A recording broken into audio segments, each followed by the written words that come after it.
अस्सलामुअलैकुम वरहमतुल्लाह। अगर किसी घर में जूता उल्टा हो जाए, चप्पल उल्टी हो जाए, तो ये उस घर के रिज़्क की तंगी की अलामत है।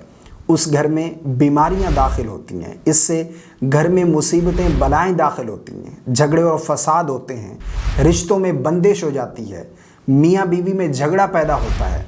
ये वो तमाम बातें हैं।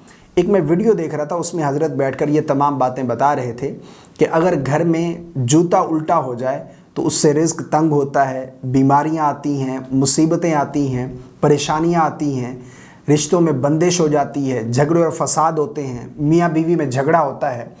तो ये वो तमाम बातें हैं जो आवाम को बताई जाती हैं। हकीकत क्या है? देखें, हकीकत इसकी कुछ भी नहीं है। ये तमाम बातें मनगढ़ंत हैं।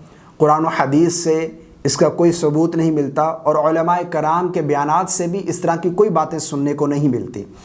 यानी मैं वो वीडियो देख रहा था, मुझे हैरानगी हो रही थी कि वो शख्स बैठकर मनगढ़ंत बातें दीन का हिस्सा बनाकर पेश कर रहा है और लोग उसे दीन का हिस्सा समझकर एक्सेप्ट करते हैं। और नीचे कमेंट पढ़ रहा था, मुझे हैरानगी हुई कि लोगों का इल्मी लेवल क्या है। वो मनगढ़ंत बातें पेश कर रहा है, ये सुबहान अल्लाह माशाल्लाह बहुत इन्फॉर्मेशन हुई है। तो इस तरह की बातों पर कान न धरा करें। देखें, रिज़्क में तंगी कब आती है? अपने ईमान को मजबूत बनाएं। जब आप नमाज की पाबंदी नहीं करेंगे तो आपका रिज़्क तंग हो जाएगा, रिज़्क में बेबरकती होगी। ठीक है, मुसीबतें परेशानियां उस वक़्त घेरा डालती हैं जब आपका ताल्लुक़ अल्लाह और उसके रसूल के साथ कमज़ोर हो जाता है। ठीक है, तो अपना ताल्लुक़ जो है वो कुरान और सुन्नत के साथ मजबूत करें और इस तरह की बेफजूल बातों पर कान न धरा करें और ना ही इन्हें दीन का हिस्सा समझकर इन पर अमल करें।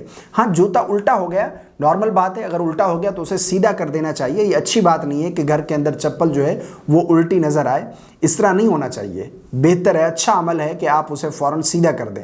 लेकिन इससे ये लेना कि इससे जो है ओहो अब तो घर में जो है बीमारियां आएंगी, अब तो जो है परेशानियां आएंगी, तो इन चीज़ों से घर के अंदर बीमारियां परेशानियां नहीं आती। बल्कि जब आप अल्लाह की नाफरमानी करते हैं, जब फ़राइज़ में कोताही करते हैं, तो फिर इन चीज़ों का सामना करना ये आपकी किस्मत में होता है। मुझे उम्मीद है आपको मेरी बात समझ आ गई होगी।